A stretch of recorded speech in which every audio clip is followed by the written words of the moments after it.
Morning प्यारे बच्चों, कैसे हैं सब आप लोग। उम्मीद करता हूँ सभी लोग अच्छे होंगे।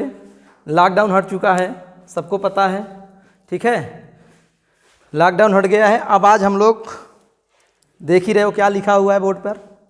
आज हम पढ़ेंगे त्रिकोणमिति, कक्षा 10 की त्रिकोणमिति पढ़ेंगे, क्लास 10th मैथ त्रिकोणमिति, ठीक है। ट्रिग्नोमेट्री से हम लोग बोलते हैं।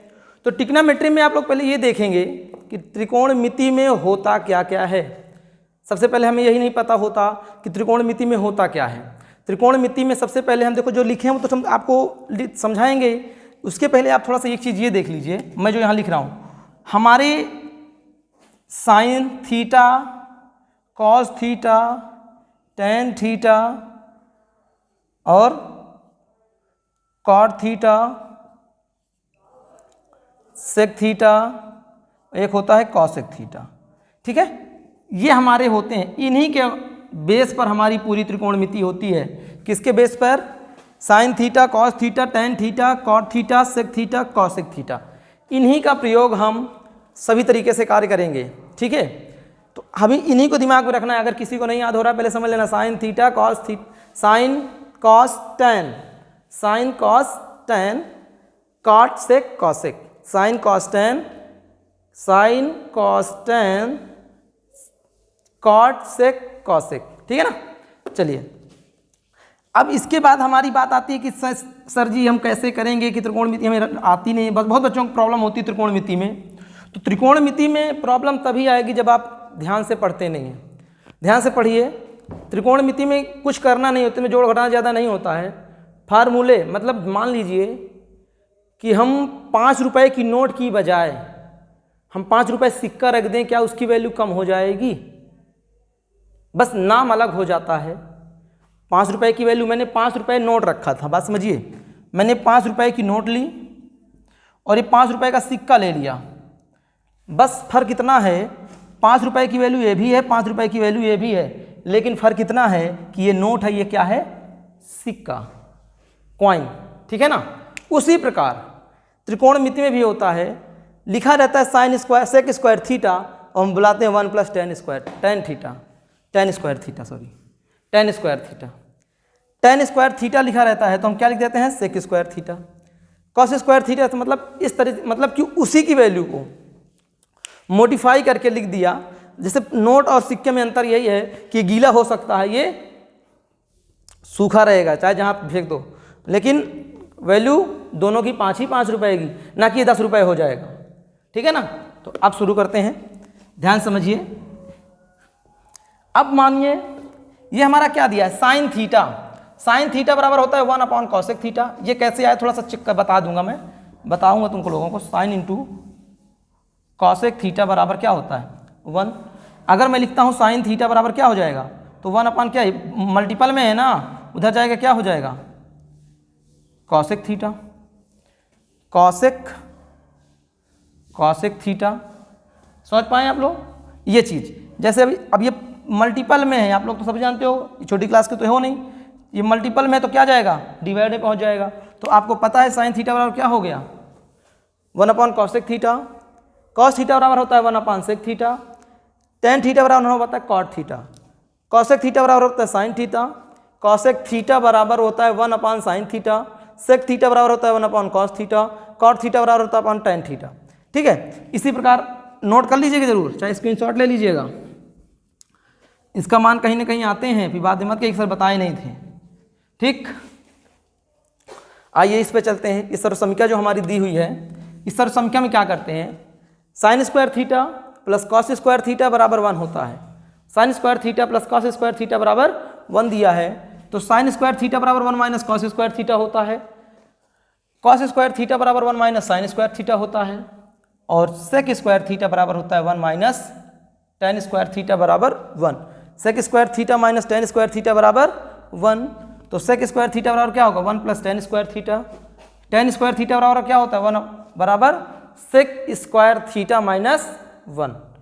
Cosec square theta minus cot square theta बराबर 1।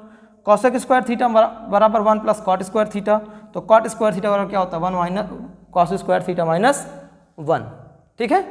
फिर ये तो पता चल ही गया, इनको हटाए दे रहे हैं आप लोग, लिख लीजिएगा। स्क्रीनशॉट ले ही लिए हो, ठीक है। अब देखते हैं, एक मिनट साइलेंट कर दें नहीं तो।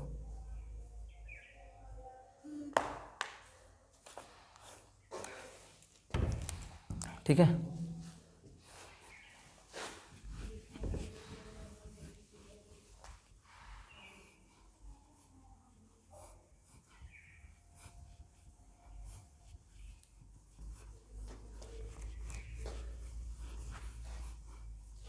देखिए कोई भी समकोण त्रिभुज दिया हो, कैसा दिया हो, कोई भी समकोण त्रिभुज दिया हो और उसमें आपसे पूछेगा कर्ण दिया रहेगा, आधार दिया रहेगा, लंब दिया रहेगा।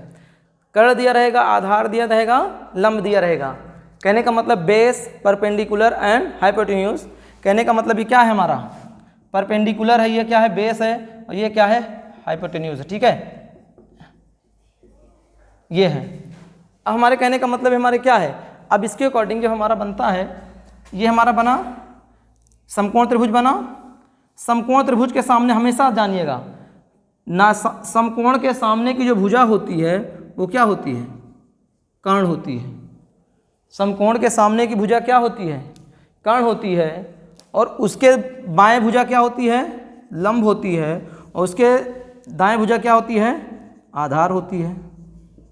ठीक है, लंब, कर्ण, आधार, ये समझ गए। अब आपसे मान कोई दे देगा, मान देगा कि कर्ण देगा, कर्ण देगा, आधार देगा और लंब पूछ लेगा, तो आपको देखो यहाँ मैं लिखा हूँ लंब स्क्वायर बराबर कर्ण स्क्वायर माइनस आधार स्क्वायर। कर्ण स्क्वायर बराबर क्या होगा, सॉरी लंब स्क्वायर बराबर क्या होगा, कर्ण स्क्वायर माइनस आधार स्क्वायर। कर्ण स्क्वायर बराबर क्या होगा, लंब स्क्वायर प्लस आधार स्क्वायर। आधार स्क्वायर बराबर क्या होगा, कर्ण स्क्वायर माइनस लंब स्क्वायर। ठीक है, इसी को हम बोलते हैं पाइथागोरस प्रमेय। क्या बोलते हैं, पाइथागोरस प्रमेय से, पाइथागोरस प्रमेय। ठीक है,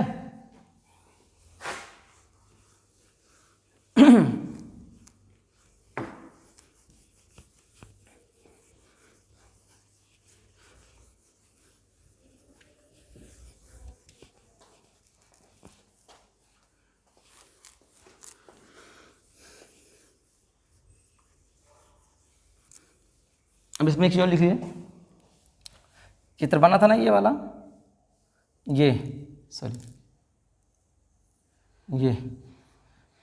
ये कर्ण हो गया, ये आधार, ये क्या हो गया, लंब।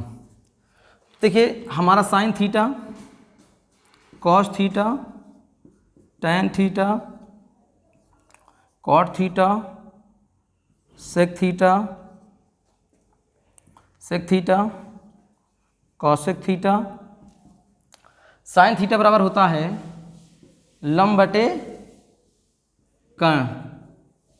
इसका मान क्या होता है, आधार बटे कर्ण। टैन थीटा बराबर क्या होता है, लंब बटे आधार। कॉट थीटा बराबर क्या होता है, इसका उल्टा कर दीजिए, आधार बटे लंब। इसका मान क्या होगा, कर्ण बटे आधार। इसका मान क्या होगा, कर्ण बटे लंब। ठीक है, ये होगा। इसके बाद क्या बोल जाए, मान लीजिए हमें जल्दी याद करना है तो कैसे करेंगे, ये क्या लिख दिए हम, ला बटे कक्का बोलते हैं हम लोग, क्या बोलते हैं, इसे बोलते हैं लंब, इसे बोलते हैं आधार, तो आपको ये भी लंब होगा। ठीक है, ये क्या होगा, कर्ण, ये क्या होगा, कर्ण, ये क्या होगा, आधार। ठीक, अब ये बोलेंगे ये किसको डिनोट करेगा, इसी को बोलते हैं साइन, इसी को बोलते हैं कॉस, इसी को बोलते हैं टैन, इसे बोलेंगे कॉट।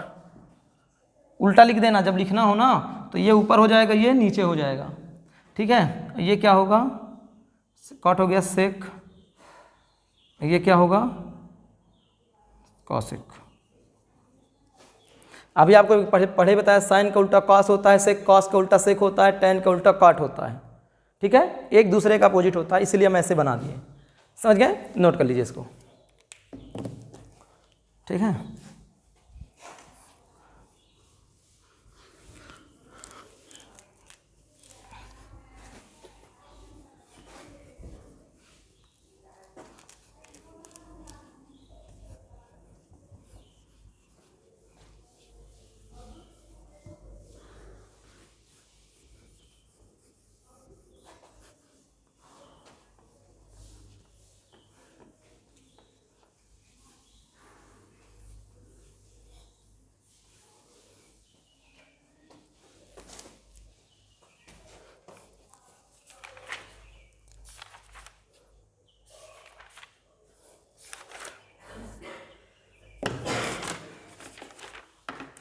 सवाल पे आते हैं। जैसे पहला सवाल आपको समझ में समझाना चाह रहा हूँ, समझिएगा। यदि साइन ए बराबर 12/13 दिया हुआ है, क्या दिया है? साइन ए बराबर 12/13, तो कॉस ए का मान बताओ, कॉस ए का मान बताओ, ठीक है, ये पूछ रहा है। तो आपको पहले देखना क्या है, साइन ए बराबर 12 कोई चित्र बनाने की जरूरत नहीं, इसमें नहीं पड़ेगी, आप ध्यान समझिएगा। साइन ए बराबर क्या हो गया? 12/13। तो पहली बात बताऊंगा अभी, जिससे पहले में जो चीज़ लिखाया था, साइन थीटा बराबर होता क्या है? थीटा की जगह पर ये दिया है, उससे कोई मतलब नहीं। साइन थीटा बराबर क्या होता है? लंब बटे कर्ण। क्या होता है? लंब बटे कर्ण, यही तो होता है, यही तो हुआ ना, लंब बटे कर्ण हुआ। तो इसमें दोनों में हमें एक चीज़ नहीं दिख रहा, आधार नहीं दिख रहा ना। हमें 3 चीज़ जरूरत होती है, क्या क्या होती है? लंब होना चाहिए, आधार होना चाहिए और कर्ण होना चाहिए। हमेशा इस चीज़ ध्यान देना, तीनों चीज़ों में से एक चीज़ गायब रहेगा और 2 चीज़ें रहेंगी। तो यहाँ पर 2 चीज़ें हमारी कौन कौन सी हैं? कर्ण है और लंब है। तो हमें क्या नहीं पता? आधार। अब इससे पहले मैं फार्मूला लिखवाया था आपको कि आधार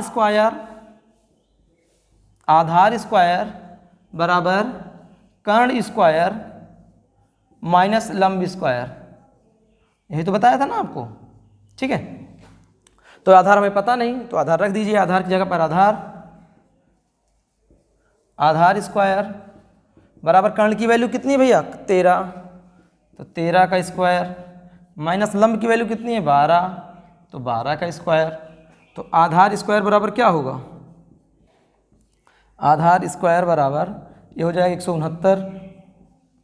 13 गुणे 13 कर लीजिएगा, 13 गुणे 13 169 आएगा, देख लेना अपना। 12 गुणे 12, 12 144 होता ही है। 9 में से 4 गया 5, 6 में से 4 गया 2, 1 में से 1 गया 0, कोई मतलब नहीं। आधार स्क्वायर बराबर 25। तो आपको पता है आधार बराबर अंडर रूट 25, या लिख सकते हैं इसी को आधार बराबर 5 का स्क्वायर रूट। तो रूट से स्क्वायर कैंसिल, तो आधार बराबर क्या आ गया? आधार बराबर क्या आ गया? 5। आधार बराबर क्या आ गया? 5, ठीक। तो हमारा लंब कितना था? 12, आधार कितना था? 5, और ये कितना दिया था? कर्ण दिया था 13। अब समझ पाए नहीं आप लोग? इतना निकल आया। इसके निकलने के बाद आप लोग देखिएगा, अब हमें क्या निकालना है? Cos A. क्या निकालना है? Cos A. तो कॉस ए बराबर क्या होता है? कॉस इससे पहले बताए थे कि कॉस ए बराबर क्या होगा? आधार बटे कर्ण। तो आधार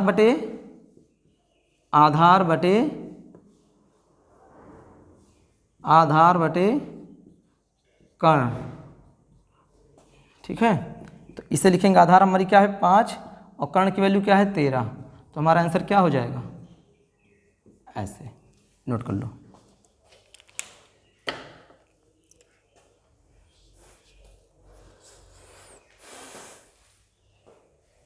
हो गया जी, चलिए।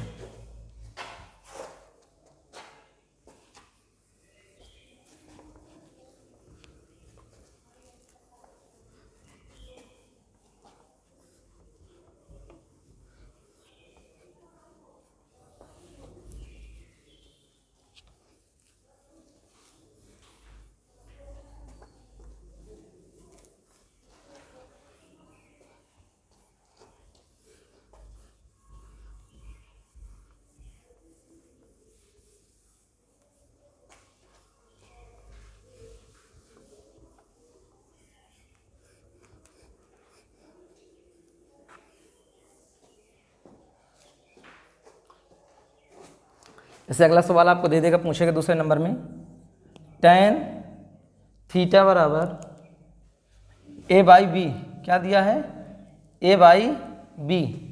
तो अब से पूछ रहा है कॉसेक थीटा का मान बताइए, सेक थीटा का मान बताना है। tan थीटा बराबर दिया ए बाई बी, तो सेक थीटा बराबर हमारा क्या होगा ये देखना है। तो सबसे पहले आप ये देखना है कि tan थीटा बराबर हमारा होता क्या है। tan थीटा बराबर क्या होता है, लंब बटे आधार। क्या होता है, ए बाई बी बराबर क्या है, लंब बटे, ये हमारा क्या हो गया, लंब, और ये क्या हो गया, आधार। ठीक है, लंब बटे आधार, ये हमारा लंब हो गया, ये क्या हो गया, आधार। तो हमें क्या नहीं दिया है, कर्ण नहीं दिया। आपको बताया था कि मैं हमारी क्या चीज़ होनी चाहिए, आधार, लंब, कर्ण होना चाहिए। तो हमें क्या क्या दिया है, आधार दिया है ए और लंब दिया है बी। तो हमारा कर्ण नहीं दिया, तो हम कर्ण निकालेंगे पहले। तो फार्मूला कर्ण निकालने क्या होगा, कर्ण स्क्वायर बराबर, अब ऐसा लिख दिया करेंगे आप लोगों को, के स्क्वायर बराबर ए स्क्वायर एल स्क्वायर। ठीक है, यही होता है, के स्क्वायर बराबर ए की वैल्यू क्या है, ए प्लस आधार की वैल्यू क्या है, बी। तो लिखेंगे के स्क्वायर बराबर ए स्क्वायर प्लस बी स्क्वायर। तो के बराबर under root a square plus b square. तो के की वैल्यू हमारी क्या आ गई, ये आ गई आंसर ना। तो आप के की वैल्यू लिखेंगे under root a square plus b square. Under root a square plus b square हमारा होगा के की वैल्यू, कर्ण की वैल्यू। तो अब हमें क्या पूछना है, सेक थीटा। तो सेक थीटा बराबर हमारा होता है कर्ण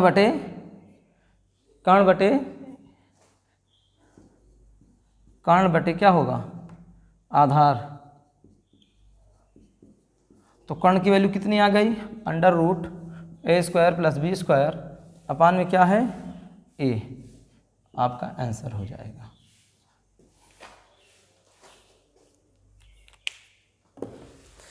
प्लीज समझ लीजिएगा, कोई जल्दबाजी नहीं है, कोई दिक्कत समझ में नहीं आए तो आप बता दीजिएगा, ठीक है, उसे आप कमेंट में कर सकते हैं। धैर्य समझिएगा, जल्दबाजी में नहीं समझिएगा, आसान समझा रहे हैं आप लोगों को। जहाँ भी कोई दिक्कत आ रही हो तो बता दीजिएगा, मैसेज बॉक्स में कमेंट करके बताना जो भी दिक्कत हो।